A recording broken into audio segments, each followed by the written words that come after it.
So one of my earliest memories of the plumbing industry was being an apprentice and being on the heaviest end of a cast iron tub and always trying to take it up to the second floor. But people love that cast iron tub, you know, the look, the feel, the heft of it, you know, but they're always a pain in the neck to get upstairs. You're right. Consumers, they love the look and feel, but plumbers hate installing the tubs because right. they're so heavy. Right, that's What me. we did is we developed Americast to go after that market. Oh yeah. Americast is a 3-layer construction, Okay. porcelain enamel steel on top with a very dense composite layer on the bottom, making the tub very strong and solid. For sure.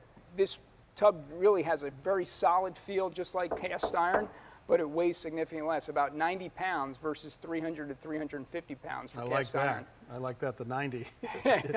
Now the other complaint often is that this cast iron tub is a big hunk of metal.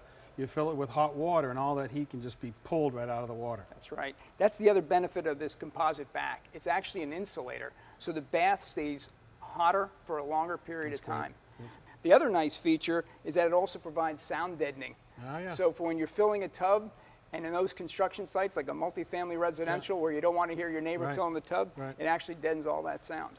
And I don't hate this, having a tile bead that tries to make that water that comes off the tile stay in the bathtub. Yeah, it's a really substantial tile flange. It actually goes around the entire tub, and you're right, we're keeping that water in the wet area.